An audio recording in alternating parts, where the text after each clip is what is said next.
Welcome to the Castlevania episode of PixelTunes Radio. I am Mike Belmont. And I'm Ed, the guy that is not a Belmont, that always shows up in Castlevania episodes anyway. Oh man, come on. Can I be the guy with the spear? Who's that, Eric Licard? Yeah, you can be Ed Licard. Can I have a giant spear? Yeah. Cool. Yeah. Sweet. Okay. Alright, so anyways, we're kicking off October. We're doing extra back-to-back, week-to-week episodes. Yeah, we are. This month. So we're checking out in October with Castlevania. Ooh. So hot off the heels of our Zelda episode, we're now doing another series spotlight. Castlevania. So there's so many Castlevania titles. We had a lot of difficulty. This was a hard one. Yeah, narrowing down. So we've decided, obviously this is not going to be our only Castlevania show. We're gonna call this Castlevania Volume 1 out of how many we decide to do in the 1 future. million. We'll probably take that much to get through all the good tracks from Castlevania. So we've decided to narrow it down to home consoles and arcade only. And then Castlevania Series Volume 2, which will come at a predetermined point in the future, which we won't divulge to you guys, will be Castlevania handheld stuff. 20XX. 20XDX. Yeah. That's when the robots take over. Yes. According to Capcom. And the vampires. And the vampires. According to Konami. There's robot vampires? Yeah. In 20XDX. Why not? Let's roll with it. Alright. Yeah, you know. I'm down. Yeah, well, in Contra Hard Corps, there's like a robot Belmont. Hardcore. Hard Corps. This again. We've been told by numerous people it's hardcore. No S, no P. Son of a... Anyways. I'm super excited. I love Castlevania. It's probably my favorite series of all time. This time of year especially, I always break out the Castlevania games. I do Castlevania reviews on my show, Dude You Haven't Played This Game. So you could check that out too if you like this podcast. Listen to Castlevania, play Castlevania, watch Castlevania, love Castlevania. He sleeps with a cardboard cutout of Simon Belmont. I do. Yeah, I kick my girlfriend out. I'm just like, you're out. Sorry. Done. That's it. October. Simon Says. That's right. Simon Says. Boop, boop, boop, boop. So when did you start playing Castlevania? Were you an early adopter, or did you kind of rent it later on? No, I remember the day that... I don't remember what day it was, but I remember that I was in... I don't know, like a couple years, I'd say, after Castlevania 2 came out. Like maybe 2 or 3 years after. I went over to this kid Matt's house, and I don't even remember this guy's last name. Like, I just remember he was a kid that I went to school with, grammar school, and it was like 3rd grade or 2nd grade or whatever, and he was like, you gotta check this game out. And I was like, okay.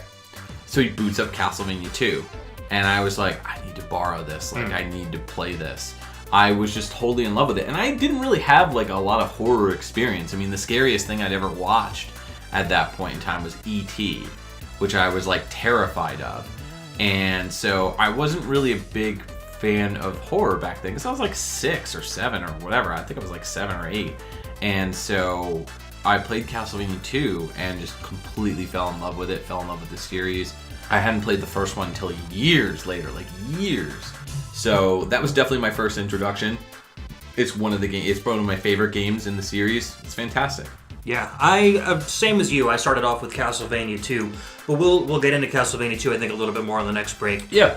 Starting off, we're doing Castlevania. Obviously, we got to do the first NES Castlevania game. It's where everything kicked off. It's where Kinuyo Yamashita's and Satoe Terashima's melodies, they began there, and those songs have just continued on throughout the series.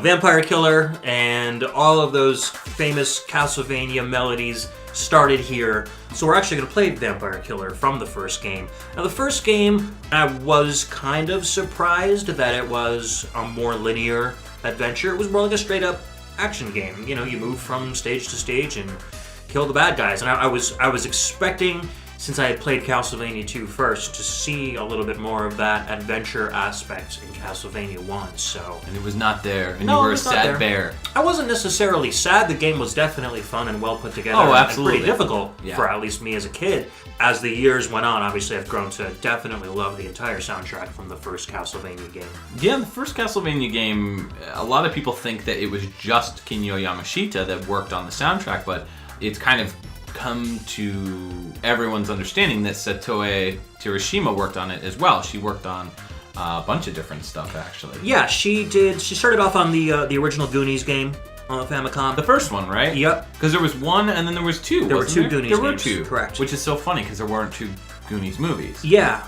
Well, the Goonies 2 NES game was supposed to be like a sequel to the movie. Yeah. But that's digressing. We can talk about that on But I another show. digress. But anyways, so she has experience composing for arcade, NES, PC-88, MSX, the Sharp X1. She's got all these different systems that she's composed for under her belt. She did the Vampire Killer game on the MSX, which was another Castlevania game. Russian Attack, both Castlevania and Castlevania 2.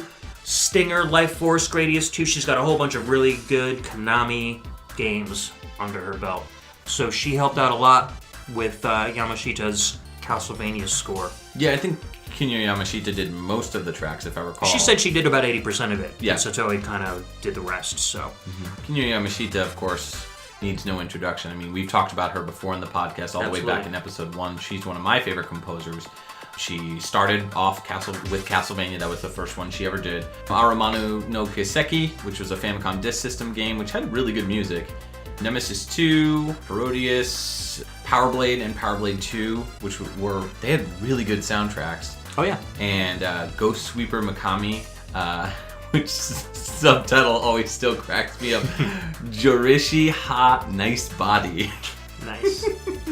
Pocky and Rocky 2, Mighty Morphin Power Rangers. I mean, the list goes on and on. We've talked Mega Man about X3. I think we've done this list 5 times on the podcast. So. She's definitely uber talented. And she was kind of the first person to kind of craft a sound for Castlevania. The first Castlevania game was very different, I'd say, or at least it started the series off in a different direction than you would originally think that, if you play the newer games, like if you play Castlevania 2 and everything, it starts off almost like a B-movie. It's almost like a take on a B-movie, like a behind-the-scenes kind of thing. Yeah. And that's actually originally how it was supposed to be viewed. In fact, most of the credits at the end of the game are all characters who are... There were kind of takeoffs on...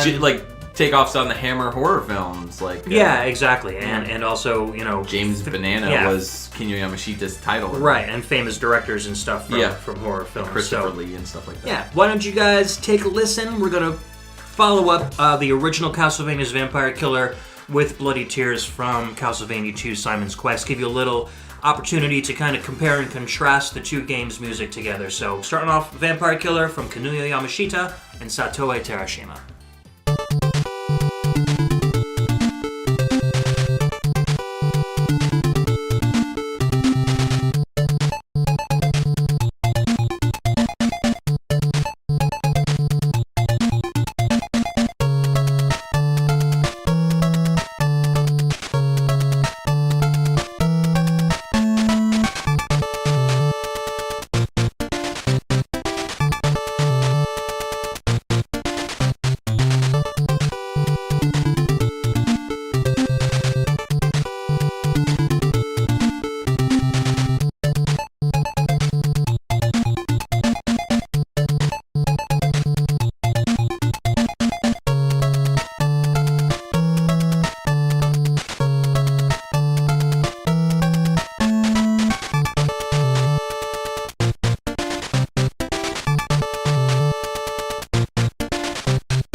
All right, welcome back. That was Castlevania 2 Simon's Quest. Bloody Tears is the name of that track. Definitely one of my favorite Castlevania tracks ever. That might be one of my favorite songs of all time. I would honestly put that in top 5. No, I totally agree with you. It's so energetic. It's like spooky and kind of evokes the images of, bats flying in front of churches at night, but it's also just a straight up hardcore action NES song. So Bloody Tears was composed by Kenichi Matsubara and Satoe Terashima. Again. As well as Kouji Murata. Correct. And they knocked it out of the park. Oh yeah, they did. Killed it. I love this song. Killed it. I could seriously... We should listen to it again. You know what? Pause this break right now. Go back, listen to the song, then come back. Oh, that was so good. And we're back. So good. You need to change your underwear? I brought a pair with me, actually. So I'll just go and change. Okay. All right. All right. And I'm back. Yeah, I mean, I really can't say enough how much I love that song. The series has always had a Baroque-inspired theme to it ever since the first game. And I think the series has really kind of taken that, and you're going to hear the evolution of that sound. And you would think that you wouldn't be able to pull that much out of it, because if you listen to like Bach's pieces on like, all the stuff that he did with like organs, like the Baroque era, it's all so one, like it's just very basic in the sense that like you would listen to it and be like, yeah, I've heard that song before. And so when you listen to all the various different Bach pieces, because Bach was primarily the main person in Baroque. He was kind of like I wouldn't say the founding father of it, but it's just... It was his jam. Yeah. And it's just really cool to hear this, because a lot of the songs have rock-inspired sounds to it. And we played back in episode, what was it, 4, I think? The Sound-Alikes episode? Yeah. We played a song from The Mansion. Yngwie Malmsteen. Yngwie Malmsteen's song sounds a lot like it. And Yngwie Malmsteen is heavily inspired by classical music. In fact, he pretty much founded the genre of neoclassical metal. So there's a lot of, if you listen to a lot of newer Castlevania music, a lot of that sounds like Yngwie Malmsteen music, right, which is really cool. Yeah, they both kind of borrowed from the same influences. Yeah, a little bit. Yeah, so this kind of started the Metroidvania thing. Yeah, so like I was talking about in the previous break, it was really the first game in the Castlevania series where you would have to kind of revisit different areas and kind of make your own way towards where you needed to be to progress further in the game after getting certain items. Well, we're not going to spoil too much or tell you guys how to go and do what and go where. And... Spoilers, Dracula comes back from the dead. Yeah, Spoilers. But you know what? This game wasn't that great at telling you where to go. That's the problem. I replayed it for the latest episode of Dude, You Haven't Played This Game, which you guys could check out. I'll link to it in the YouTube video if you're watching that. If not, go find it. It's on YouTube. And I reviewed Simon's Quest, of course. The thing about the hints is that they actually really do kind of tell you what it's to do. It's so veiled, though. It's you have to read between the lines. I would say no, because there's 2 different parts. The big one that everybody complains about is the Deborah Cliff thing, or Deborah, or whatever you want to call it. If you actually, there's 2 clues in the game that give you a hint. One says to basically hit your head on the cliff, which you really got to read between the lines on that one. But then there's another one that says wait for a soul with a red crystal at Deborah Cliff. Yeah. So it's kind of like you're waiting there. Okay, so now I have to hit my head against the wall. So it's kind of like you put 2 and 2 together and you kind of see it. Like I don't know. I agree with you that a lot of people didn't see it, and that it. Well, I was more talking about how like the villagers would like tell you stuff that's completely out of the ordinary. Yeah. It didn't make any sense. Well, they were under Dracula's curse, actually.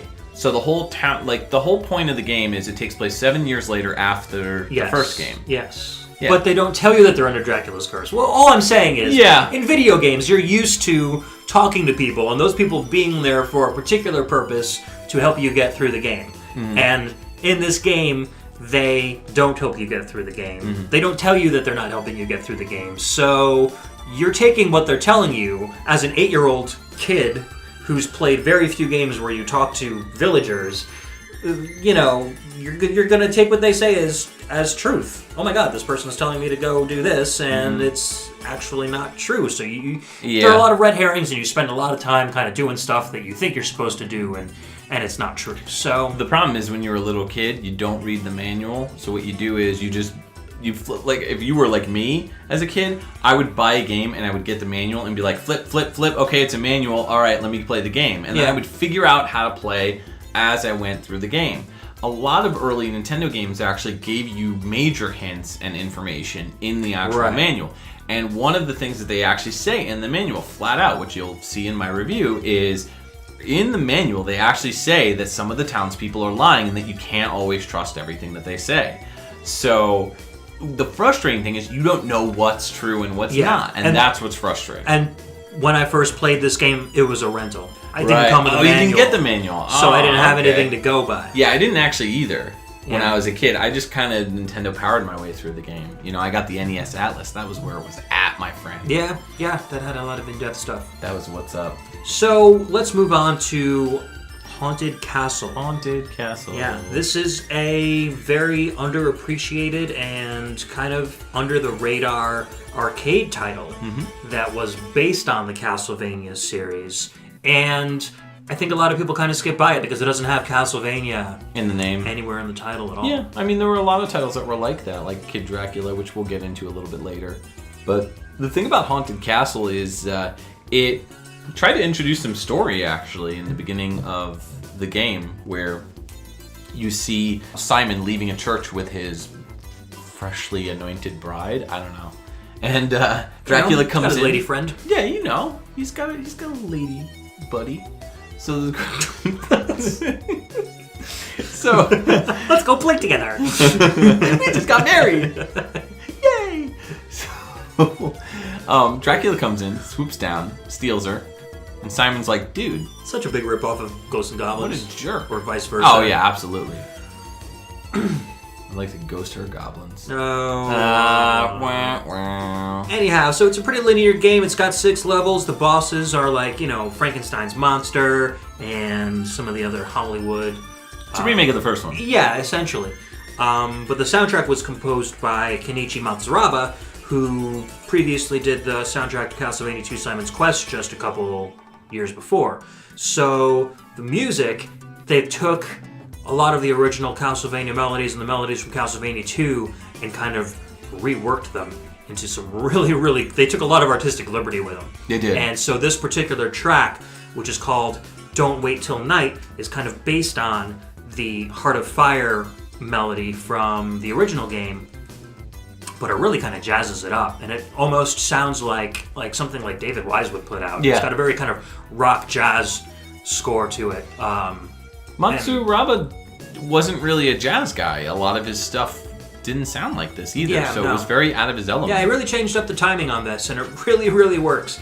I will probably listen to this track a lot when I'm listening and editing this podcast, and I'll just go. I just picture you repeat it like 4 times, rocking back and forth, holding my paper mache Simon. Yeah, Belmont, I'll grab my kids and I'll force their heads into the speakers so they appreciate this music as much as I do. You should. Yeah. Yes. You mean you don't already do that with every podcast? I try to. Kids, listen. I try to. This was actually released on my oldest son's birthday. Really? Yeah, in North America, September 22nd. Wait, Haunted Castle was? Haunted Castle was. Oh, you mean the...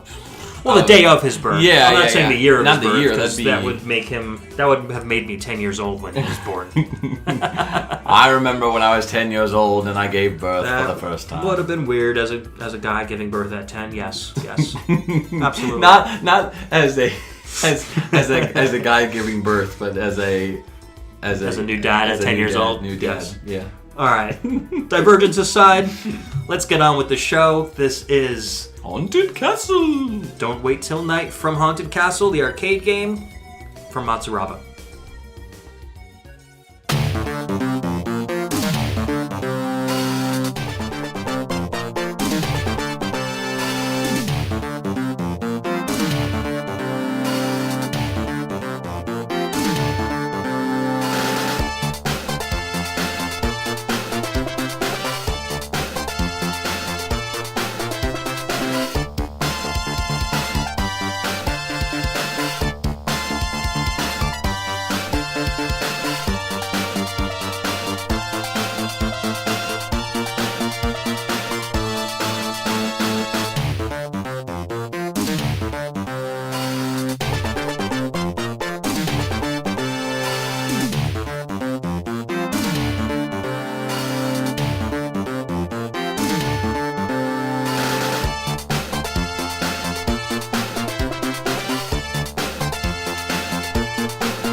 It's time for everyone's favorite cooking show, Castlevanian Culinary, with your hosts, Oleg and Dante. Today on Castlevanian Culinary, we'll be diving into the dark hidden secrets of wall meat. Join your hosts Oleg and Dante on their latest quest to find out the best ways to preserve meat. Yeah, you know, Dante, Belmonts don't come around for decades, sometimes hundreds of years. You've got to keep these juices sealed in. Right, Oleg. In order for the Belmonts to unlock to savory meatness flavor, one has to use wooden stumps. It takes a while to carve, but man, will you be relieved when you get to paint them brown and red like the other red bricks. Now, what you need in all wall meats is horses. I think I know of the things you are talking about, Dante. Horse meat is delicious. No, Oleg, my friend. I talk of the thing you turn horses into. You mean glue? Anyways, the next ingredient in wall meat is laurels. Crush a few of these up and you're guaranteed to... Wait, whoa. Hold on a minute. We're serving these guys meat with glue in it? Yeah! A helpful vat of glue gets baked into each section. They're usually too busy focusing on destroying Dracula to care about these tiny little details. But Dante, this is the act of poisoning. It's no wonder Belmonts have such short lifespan. My family's been pumping glue into these wall meats for as long as I can remember. Belmonts may destroy Dracula every century, but we're the ones who always get revenge for him. Hail Dracula, Lord of Darkness! Dante, are you vampire? Let's consult my cookbook on this one. Ah, looks like we'll be having fresh Oleg tonight! Castlevanian Culinary, now cancelled on a Food Network near you.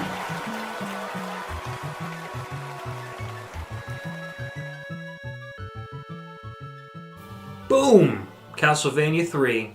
Oh yeah. One more notch in the Castlevania belt. Oh yeah, that completes the trilogy. So you guys may notice that sounds a little bit different from the traditional NES Castlevania 3. That was the Famicom version, which used the VRC6 Konami sound chip, which adds a few extra channels of sound to the soundtrack. So it's more of an enhanced version of the Aquarius song from Castlevania 3. Dracula's Curse. Yeah, all the Castlevania games on the NES got Famicom Disk System releases. The Castlevania 2 did not have as good of a soundtrack in Famicom Disk System, and because they took the save feature out, they actually were able to improve the music on the NES. So it's actually the reverse process in this case, because Akumajo Densetsu, which is known in the US as Castlevania 3 Dracula's Curse, the soundtrack was composed thanks to Hidenori Maezawa, who actually did work on the VRC6 sound chip that was only used in very few games that came out on the Famicom. And so he was kind of the creator. He did help out with the sound as well.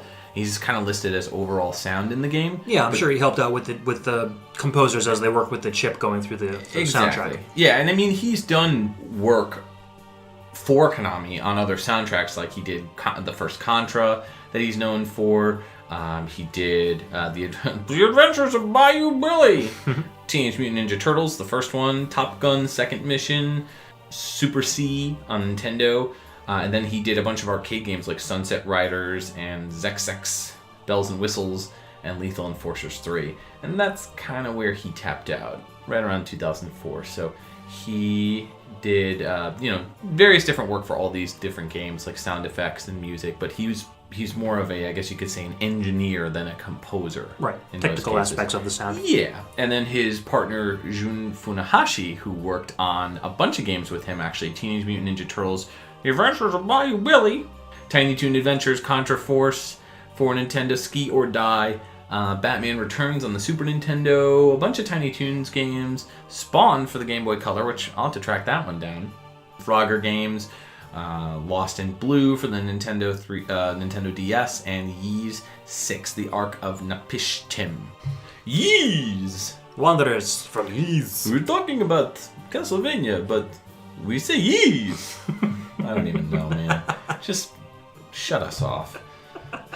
There's a couple more people on that Castlevania 3 sound team. Yukie Morimoto, who worked on Tiny Toon Adventures as well, also did a couple of the Gradius games. He was more of a sound designer and a sound editor, but he did work on the Poppin' Twin Bee Rainbow Bell Adventure game for, I believe that was an arcade game. Yeah, it was an arcade game, yeah. Yeah, so that had a pretty good soundtrack. And then Yoshinori Sasaki also worked on that game as well. Also did some Ys 6. He was the chief director and producer of the game on that. So yeah, he started off doing sound, but then worked his way up to production. So he did that. He did Lethal Enforcers as a programmer and an engineer. He worked on the Hyperstone Heist game as a programmer. Oh, snap. Yeah. Good game. So he's got some good games, both sound-wise and some, directing, engineering-wise. One of the other games he did music for was he did sound design for the Lone Ranger on the NES, which had a fantastic soundtrack. Really? As well. I have to check that out. Yeah. So what was your first experience with Castlevania 3? Castlevania 3, I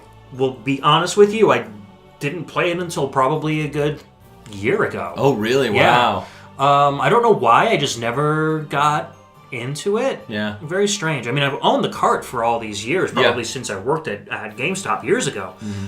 But then I decided one day, I was like, I've played the first two, I may as well play the third one. So I remember it distinctly, and it's a pretty difficult game. It's really hard. Especially the clock tower, jumping through those gears and stuff, and then learning the new guy's abilities. Like, I really like Grant, the thief, that he can climb on the walls and stuff. That was a really cool play mechanic for Castlevania.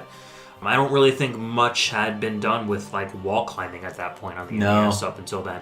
Yeah, Castlevania 3 was unique in that in the first two you're playing as Simon Belmont and only Simon Belmont. And in the third one you're playing as Trevor Belmont.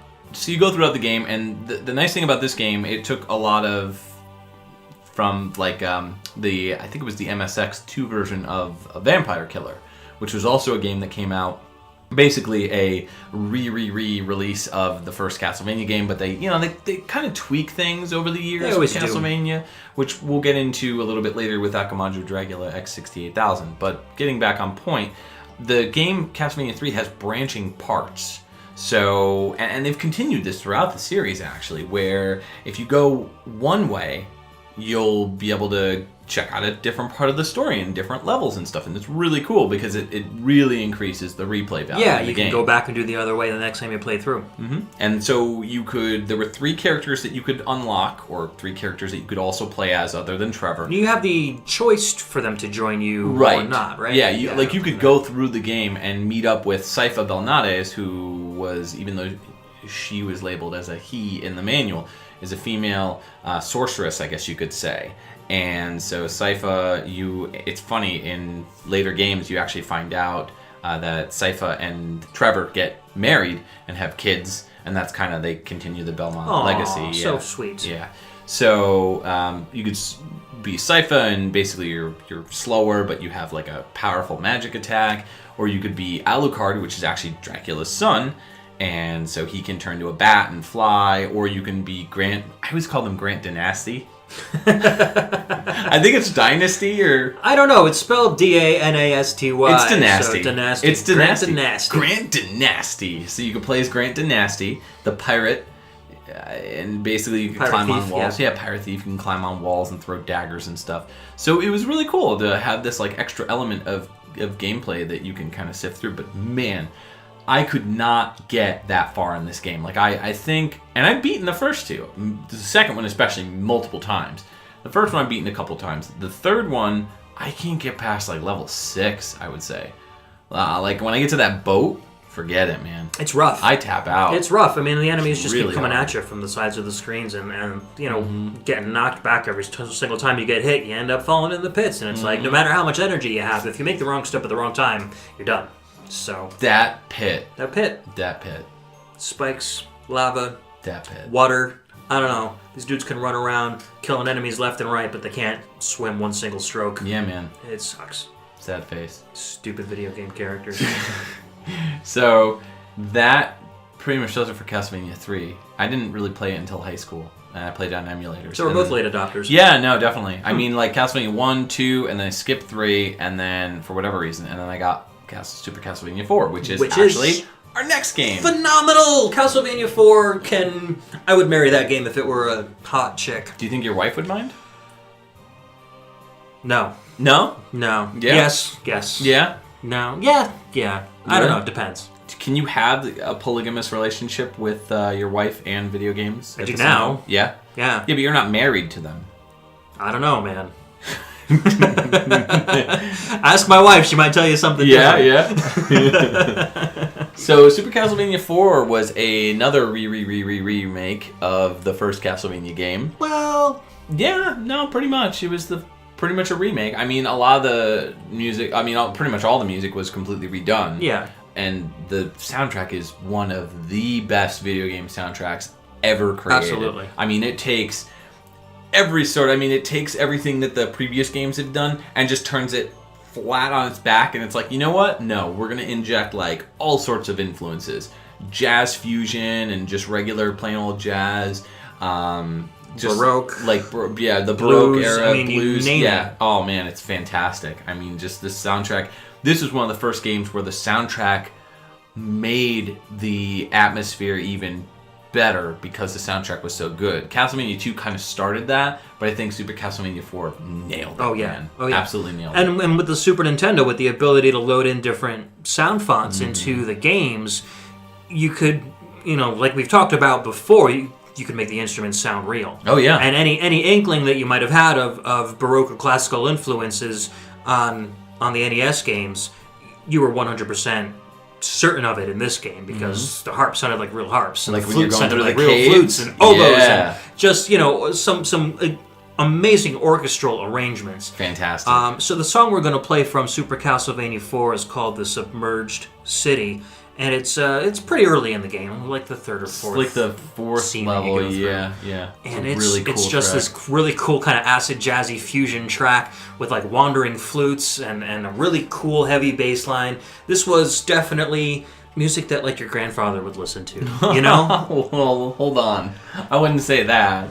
I would say that this was one of those soundtracks that got me into jazz and got me into like jazz fusion. Yeah, and that's from our grandparents' era, or at least mine. Yeah, maybe. I mean, my grandfather listened to it. Your so grandfather listened to fusion though? jazz. Yeah, jazz. Which is where this kind of came from. Yeah, true. I mean, it was obviously a little more modern influence based on, the fact that they were using Super Nintendo, it was completely digital, but... So I got this as a birthday gift in 6th grade. And it's one of the best games I've ever played. This is in my top 10. Yeah, best absolutely. games I've I ever remember seeing the previews for this in Nintendo Power before the Super Nintendo came out. Mm-hmm. And this was one of the games that they were heavily touting, and I was looking at this game, man. And just the graphics and the gameplay explanations, everything screamed to me that I needed to get this game. Have you ever seen the video clips of like the beta version of it? It basically like they threw together for, I think it must have been like E3 or whatever was before E3, like CES show or something like that. And they had this video up. You can check it out on YouTube. We'll post it on the Facebook page. And it's like what Super Castlevania 4 would have looked like, and they really changed a bunch of stuff. But it's just so funny because there's like this American announcer that's like, it's like, walk through walls and then you'll face off against the Dracula. The like, Dracula. Yeah. Just like really cheesy, like American, like That's awesome. ridiculousness. That's cool. But anyways, so who composed these? We are These listening amazing to tracks. Masunori Adachi and Taro Kudo. So Masunori Adachi, there's not too much on him as in terms of like his career. Mm-hmm. He did a lot of sound design, a lot of sound treatment. He composed the music to Rocket Knight Adventures. He worked on Contra 3, The Alien Wars. His earliest title was Russian Attack. So basically a lot of Konami games. Stuff. He actually did a little bit for Paper Mario Sticker Star. Oh, really? Yeah, so he ended up doing a little bit of There's Nintendo a lot stuff. of old school composers that just shifted over to Nintendo, if we've noticed over the past couple episodes. I've really noticed that. Yeah, I think There's a lot of that Nintendo tends to grab those people in. Because they're so talented. Yeah, and because Nintendo's probably got some money to throw at them too, so they'll go where they're gonna get paid. What up, man. Masunori Adachi? Yo, I got the dollars. And Taro Kudo started the off yen. the yen, the dollars, the bling, whatever you want to call it. Taro Kudo worked on Axlay. That had a good soundtrack, didn't it? Actually, had a fantastic soundtrack. I never played it. It was a really good shoot 'em up. He did some design work for Mario and Luigi Superstar Saga, Mario RPG, along with Yoko Shimomura. Yep. And then he worked on UFO: A Day in the Life, and again, Paper Mario Sticker Star. So I guess they grabbed a lot of Konami people for Sticker Star. Yeah. Interesting. He was co-director and scenario design for that game. So both of these guys worked a little bit in music at the beginning and then went on to do more game design, production, and engineering later on. Which, I mean, they had talent. I mean, for this soundtrack, they definitely threw 110% of their effort into it. So let's take a listen to The Submerged City from Super Castlevania 4 on the SNES.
Welcome back to PixelTunes Radio. Totally groovy track.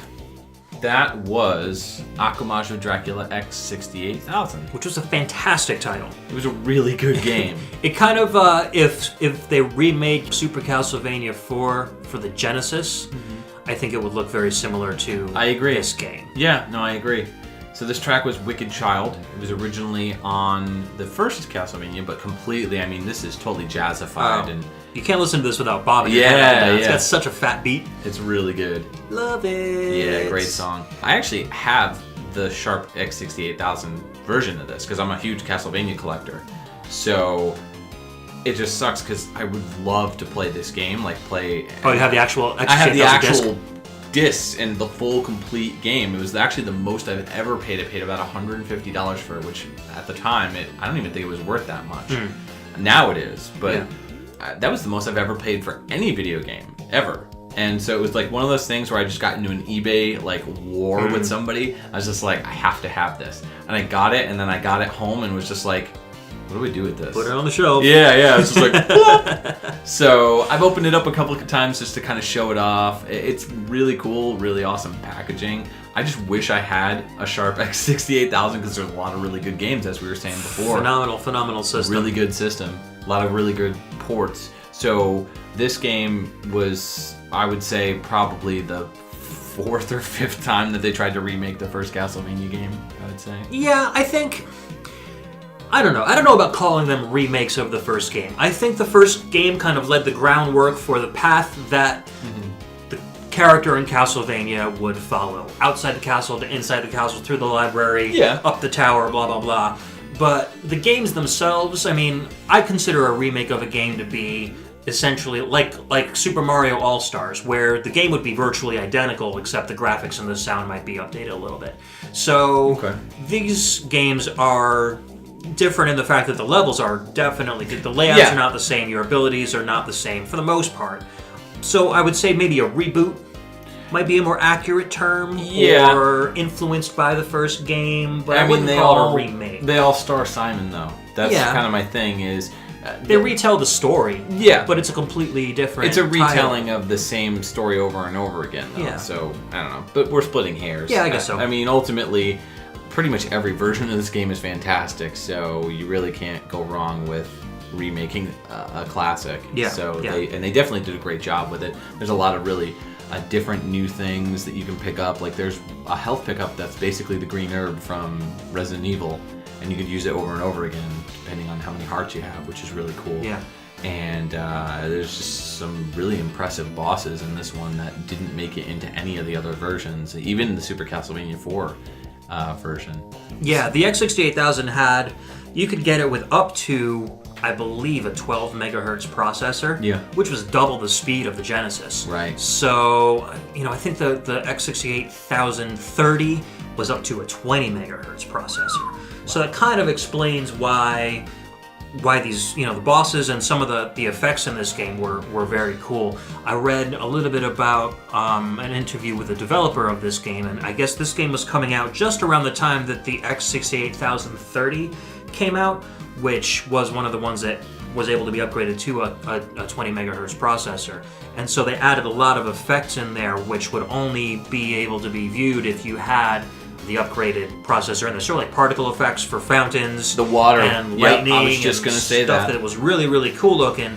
So the release on Castlevania Chronicles, the PlayStation game, which had kind of a remake version of this game, as well as the graphics from the original version, you'd be looking at it as if you were playing it on the highest possible processing speed. Right. And that's how I ended up playing the game, is I knew of Castlevania Chronicles, picked that up for however much on eBay, and that game is, the arranged version is basically has an entirely new soundtrack all on its own too, and that one's very jazz inspired as well. They were remake or arranged versions of the original Akumajo Dracula soundtrack. And we've played some of these tracks before. I think in the Mike's Picks episode we played Thrashered in the Cave, which is a freaking amazing song. Thrash Hard in the Cave. Thrashered. This was composed by Keizo Nakamura and Hiroshi Kobayashi.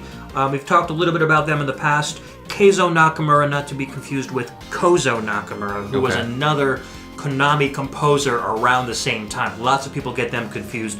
Kozo worked on the Teenage Mutant Ninja Turtles games. Okay. Keizo worked on this game and also the Dracula X Rondo of Blood TurboGrafx CD soundtrack, which was phenomenal as well. Great game. We will get to that in a future podcast.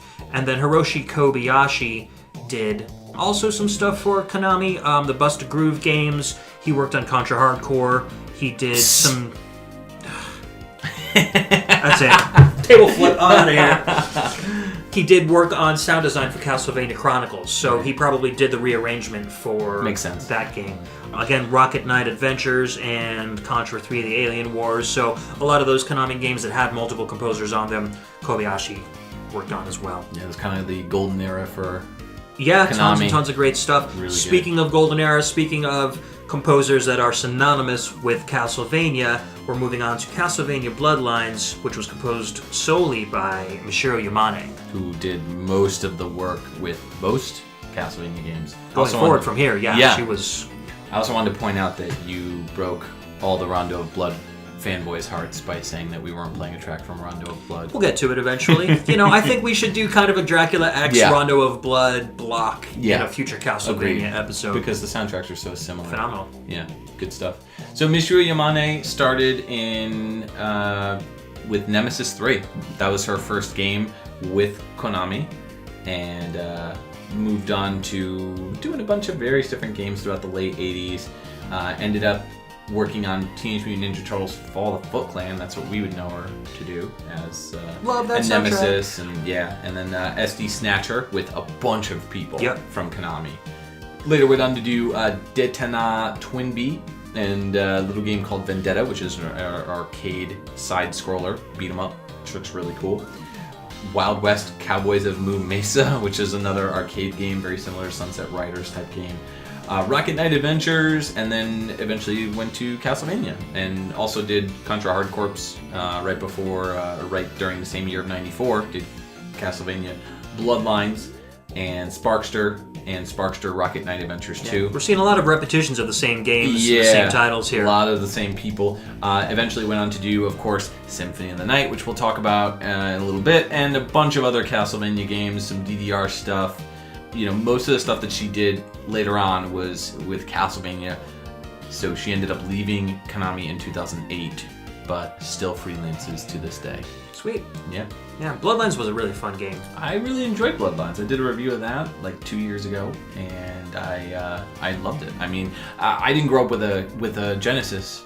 I grew up with Super Nintendo, so I remember waiting on Dracula X to come out for the Super Nintendo, and I was pretty disappointed by it at first because I really wanted something to continue Super Castlevania 4. Right, yeah. I was going to say the same thing. I was just totally bummed when they went like back a backwards step. Yeah, they went backwards. I mean, they had the backwards flip, but I didn't want them to go backwards in terms of control. Yeah, I didn't realize that it was a remake of Rondo of Blood when I first played it. Oh, really? So that was an older title from the PC Engine era. Yeah, I mean, none of us knew about Rondo of Blood until we, got the internet, basically. I still don't know what a Rondo is. Rondo is actually Romanji for, it's basically like you'll see it all the time with, anime where it'll be something no rondo or whatever. So the English word rondo is also the loan word from Italian, further originated in French. But in Japanese, it hints at various events during the cycles of life, and often it's used in books and songs and things like that. But yeah, it's basically like a cycle? Yeah, well, I mean, the Castlevania franchise got very musical with their game names, like Harmony of Dissonance and all that stuff. So this was an originally Italian word meaning musical form with a recurring leading theme. Okay. So that's basically... It's like a round, basically, is kind of like what we would... It's basically, it's like music. So it's musical repetition of blood. Music of blood. Bloody music. Bloody music. Bloody like tears. Bloody Tears, yeah. But Bloody Tears was, See? Learn something new every day, boys and girls. Put a gold star on the refrigerator for your little lesson today. Bloody star, because it's Castlevania episodes, so you gotta make it all about blood. Oh, bloody star. Yeah. Just don't get any on your fridge. Bloody and stuff. Because I don't want to be held responsible for messes in your kitchen. Evil and Dracula and vampires. And it's October. Yeah. I love Halloween. Me too. Yeah, it's pretty awesome. Yeah. So Castlevania. Yeah. So this song is called Iron Blue Intention. You guys check it out. It's an amazing track.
Hi, I'm Eric Licard, and I'd like to tell you a little story.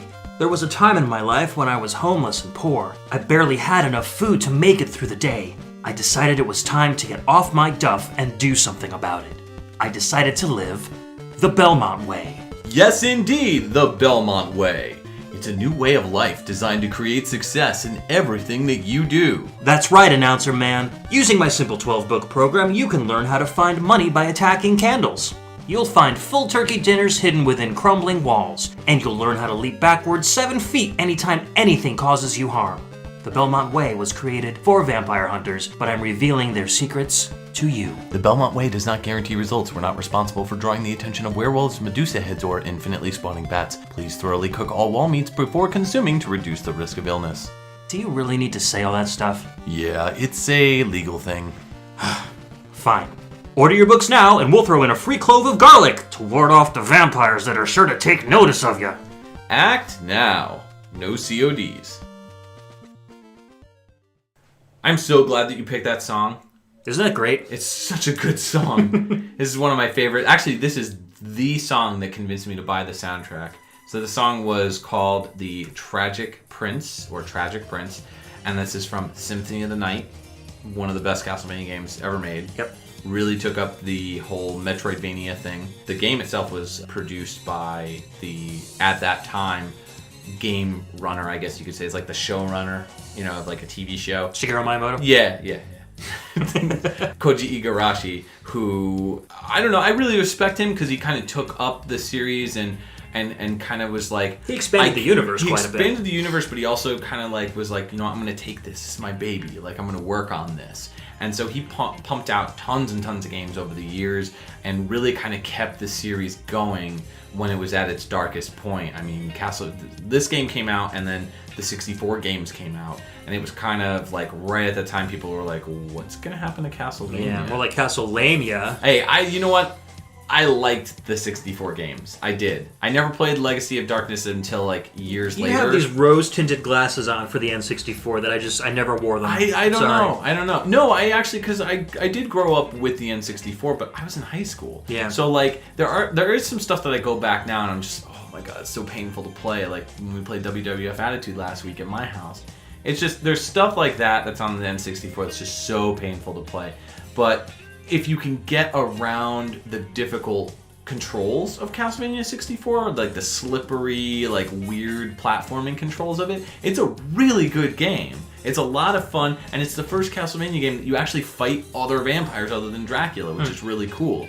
So I do have a respect for that game because it did try something different, and it stayed in the lore of the games. And even though Igarashi kind of went back and was like, I'm gonna nix this from the timeline, along with other games like Castlevania Legends, they took out the whole like romance between Alucard and Sonia Belmont as being the first like Belmont female, or really just first Belmont in general. Getting back to Symphony of the Night, this track was of course composed by Michiru Yamane and was arranged by Akira Yamaoka, who you know very well. Yeah, well, obviously... You're like best friends with him. Yeah, Yamaoka, obviously responsible for the Silent Hill series, was his, claim to fame, and worked a lot with Suda51 and Grasshopper Manufacturer going forward. But we've talked so much about him, it's not and we've obviously talked about Yamane as well. But the game itself, I mean, this was just a huge map. Yeah. It's basically the entire... every single room of Castle Dracula. If you wanted to explore it, this was your opportunity to really get in there and dig deep and find out exactly where everything was. I remember they, in the manual, kind of built in a little disclaimer that every time Castle Dracula resurrects every century or whatever, it reconfigures itself. So when you go through in future games, everything is obviously different. But, this was a great game. It had some really cheesy voice acting, which I always appreciate cheesy voice acting. What do you hear? What do I hear? What do you What hear? is a man? Nothing but a miserable pile of secrets. I love the ridiculous voice acting. I mean, Castlevania's always been about cheese factors, and I just love it. But at the same time, one of my favorite vocal tracks of it is What Do You Hear? When you confront Maria Renard. Oh, yeah, in the clock tower. In the clock tower, yeah. And she's just like, wait a minute. You seem human, but you're not human. And then she's like, what do you hear? So, like, occasionally I'll catch myself just like, what do you hear? To some random person that's like, excuse me? Excuse me? What do I hear? What year are you in? So in this game, you're playing as Alucard again, except he's changed. He's got gray hair, and he's not older. He doesn't look older. I mean, they went with, when the Castlevania 3 came out, they created Alucard to basically look like the classic Dracula that you would see in like the Christopher Lee films. Yeah, where, like, it wouldn't be a very sympathetic hero though for the hokey, silly Dracula that we all know and love. The Bela Lugosi Dracula. Exactly. And so Alucard was much more refined in this game. He had long hair, he had a deep voice, he was like masculine and feminine at the same time. It was like, I mean, that was a lot of the heroes in Castlevania. It's a romantic male hero, basically. Yeah. And so the art style was done by Ayami Kojima, and she actually did a lot of really, really fantastic illustrations for Castlevania and kind of crafted these characters in future games in the series. So up until I think maybe like Dawn of Sorrow, which they went in an anime direction, and everyone was like, I think she redid the sprite for Simon in the Akumajo and the Castlevania Chronicles. Yes, in Castlevania Chronicles, yeah. So just really fantastic art style and illustrations. Actually, there was a Saturn port of this game that has an unlockable dungeon, and you can also play as Maria in the game, and the dungeon's not found in any other version. Even it's like smack dab in the middle of the castle. Even the re-releases of this game online, like the Xbox 360 indie or whatever, the arcade games, they didn't include that. So, and part of that was because the Saturn version was so broken. I mean, there was just so many problems with it. And some of the 3D effects that the PlayStation version had, that is the quintessential version. And that is honestly what sold the PlayStation to me. Yeah. And I've commented on this before. If you throw a Castlevania game on a console, I'm going to get the console. That's it. Unless it's Lords of Shadow. Except Lords of Shadow, which I'm not even going to get into Lords of Shadow because that ain't Castlevania. But anyways, so then we're kind of skipping around a bit. I mean, we didn't really touch on the mobile games really that much. We said at the beginning of the podcast that we're not going to do mobile. Yeah, we're not really going to talk about that too much. There was, at some point, I think during the NES era, there was like Kid Dracula, which was... Akumajo Dracula-kun. Yeah, which was an NES game that was... like a chibi version of Dracula. Yeah. And you would play as him, and it was very cutesy and everything, so we'll play something from that in the future. Because that had a lot of reworked versions of Castlevania too. Yes. Yeah. And so then the game, Castlevania 64 came out, and then Legacy of Darkness came out, which was basically like a director's cut of Castlevania 64. And then after that, they wanted to create a 3D game that was actually a solid experience, a solid franchise entry. And so they released A Lament of Innocence, which was a great game.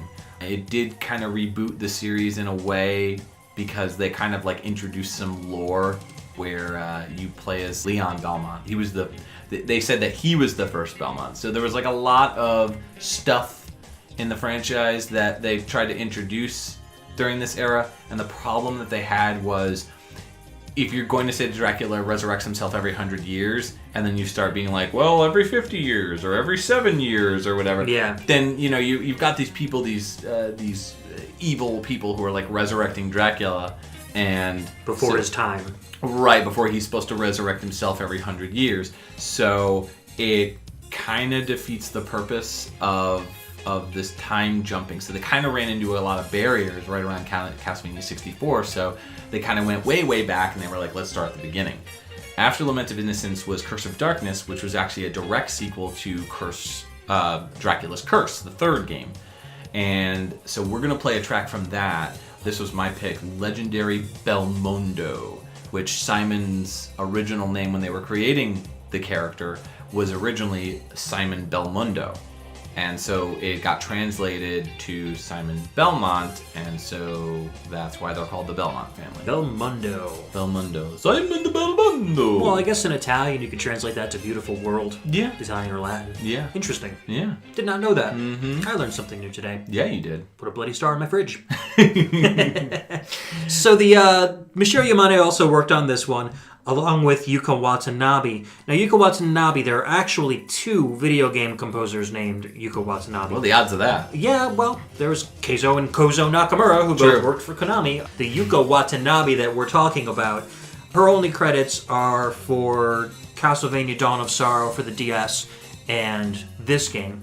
The other Watanabe is credited for a whole bunch of Neo Geo games. She worked for Alpha Densei, ADK, and SNK. So she did like Ninja Commando, World Heroes, and all that stuff. So different artist, different composer. If you look the name up on IMDb, it credits both the SNK games and the Konami games under one listing.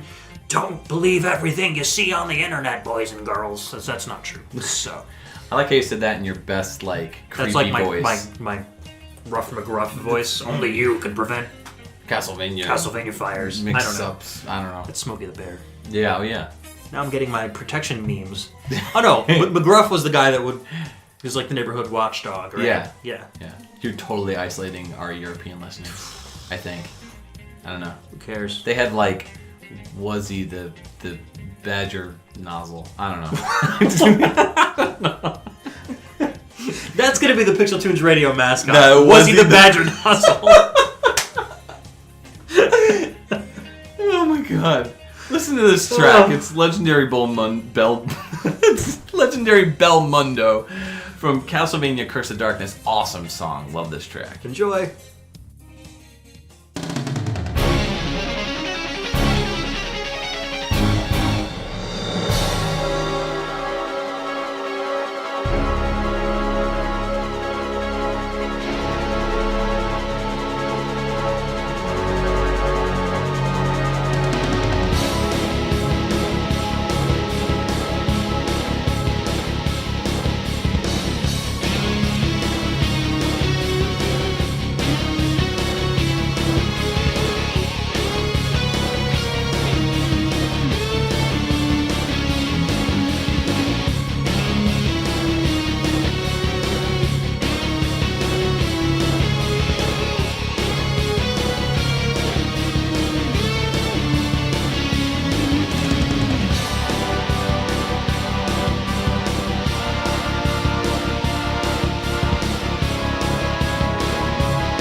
All right, welcome back to PixelTunes Radio. That was our last track of the day.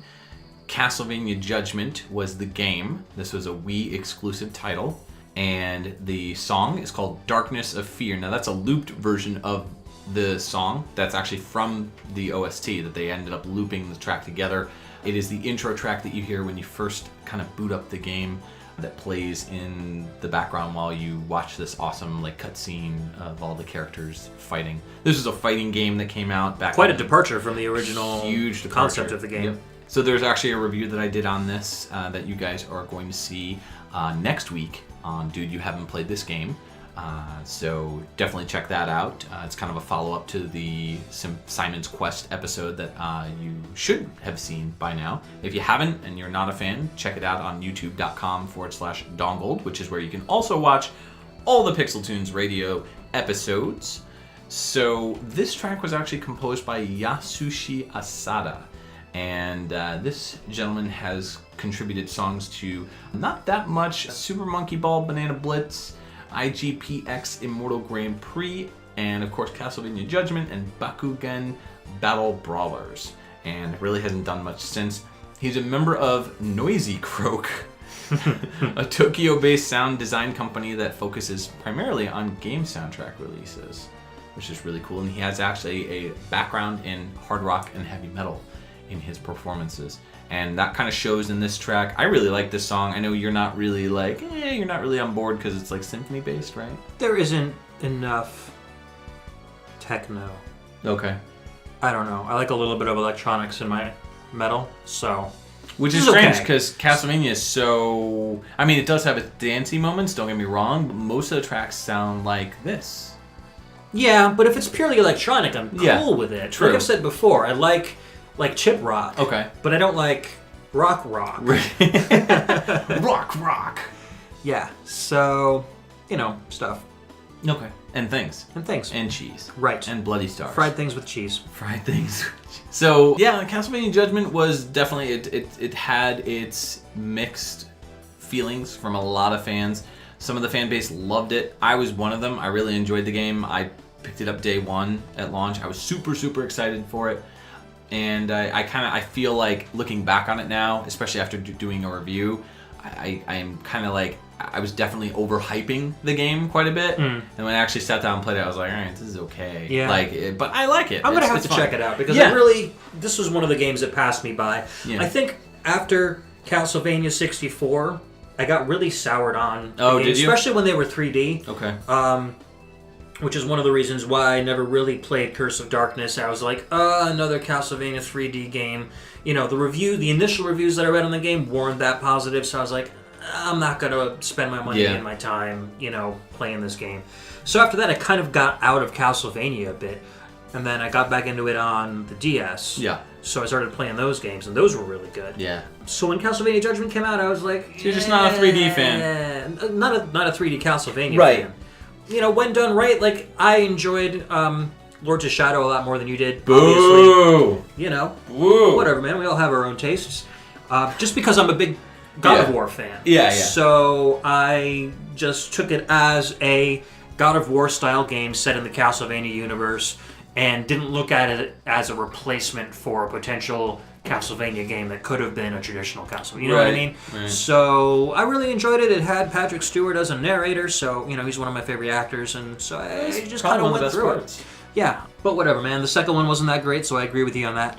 But I just hope that as the series moves forward, that they do kind of bring back a little of that classic Castlevania feel. I think that's the biggest thing that I had a problem with. I mean, I've argued about this. I've gotten into forum fights about this, and I don't fight about this kind of stuff often online, just because it's childish. It's people fighting about fictional game characters in the universe where it's like whatever. But I think what really soured me on Lords of Shadow is the music on its own. If you pull it away from Castlevania, because I'm such a huge fan of the Castlevania music, is good. Don't get me wrong. And I played through Lords of Shadow. I was really skeptical, and I read reviews, and I actually pre-ordered it, and I picked it up, and I was just like, so I had to struggle to beat that game because I put it down like 3 or 4 times and was just like, I can't do this anymore. Like, I can't convince myself that this is a Castlevania game. There were little moments where they had little sound cues, like the story box thing, the music box level. That was kind of cool. The platforming was kind of different and interesting. It was kind of hard to see at points. Yeah. But overall, I just was really soured on the experience of Lords of Shadow. I think it's a great game on its own. I think it doesn't belong in the Castlevania universe, and I think that if you're going to revamp the series, at least keep the original timeline, or at least like kind of keep it in the original world. And this felt like such a huge departure, especially musically. Yeah. There was not at all like whatsoever, other than I think the intro music when the logos are loading up, any kind of organs, any kind of like inspiration from Baroque era music. You know what I mean? Like, yeah, I really didn't even concentrate on the music at all for this game. It had been so long since I was really into Castlevania when I started playing this game that I didn't go into it expecting a classic experience. Okay. I just kind of went into it knowing that it was, like I said, more of a God of War style game, and I had played Dante's Inferno, which was kind of in the same vein. Like, when God of War got really popular, a lot of games like this started coming out, kind of emulating that same feel and trying to build success on that. So I just kind of played it as a different take on like that God of War fighting style that I enjoyed. Yeah. So I didn't... I think that may be why you enjoyed it, and I didn't. Right, exactly. Because you were I kept looking for a different experience than I kept going with the series. Yeah. And like after 64, I picked up every single Castlevania game that had ever come out. I picked up Lament of Innocence. That was one of the reasons why I got a PS2. That and Contra Shattered Soldier. Picked up Curse of Darkness day 1. Picked up Judgment day 1. All the handheld games I picked up day 1, except for I didn't get into the Dawn series, Dawn of Sorrow and Area of Sorrow. I don't know what it is about those games. Maybe it's just because it takes place in the future. I don't hate them or anything like that, but that's for another day, of course, when we talk about the handheld games, which, like we said before, we could do like a million Castlevania games. But ultimately, I continued with the series, and I kind of felt like Judgment was like the crescendo of the series, and it really soured a lot of fans on the experience. And I think that the core franchise fans were there, but they were kind of like, yeah, this is good, like trying to convince themselves that it was really amazing. Yeah. We're also kind of forgetting about Castlevania Rebirth too. True, yeah, which that was a decent throwback to the series. Fantastic throwback. Yeah, Castlevania the Adventure Rebirth was like a reimagining of the Castlevania the Adventure portable game for the Game Boy, the very first Game Boy game that came out for the series. Really changed up a lot of stuff. Had that branching path thing that Castlevania 3 Dracula's Curse did, which was really cool. So that was a great game. It was. And that was kind of the last hurrah. I mean, Japan got a pachinko machine. Oh yeah, Pachislot Dracula. Yeah, there's a couple of them out there. And the soundtracks for that is really good too. Yep. And Castlevania the Arcade, which would have been amazing on the Wii. It's kind of one of the things I pointed out in my review. Kind of like an enhanced version of the first game. Yeah. And you know, I would have totally been down for whipping up Dracula and baddies and stuff like that if it was, you know, on the Wii like that. So maybe somebody will port it, like an unofficial port. That'd be like cool. A homebrew. That'd be sweet. Or an emulator. I mean, you could probably emulate it on the yeah, that'd be a good idea. I should look into that. Maybe like hack a Wii with all my not really well-known knowledge. Yeah, I can help you out with that. Yeah. Anyways, so thanks for listening to our Castlevania episode. Like I said, this will be one of probably many Castlevania episodes that we will do going forward. Check us out in 1 week for our second Halloween special. But how many episodes does that make? That's going to be 3? 3 episodes in 1 month. 3 episodes in 1 month. Man, you guys are getting treats. So we're going to do horror games next episode. Yeah. Maybe not horror games. Maybe spooky. Spooky. Horror songs. Spooky songs from games. Because I've got a couple in mind that aren't necessarily from horror games, but they're from horror-themed levels within games. So we'll check it out. We'll. Do you know how to make spooky not scary? You take the S out, and then it's just pooky. That was ooky. That was dookie is what it was, man. No more jokes from you.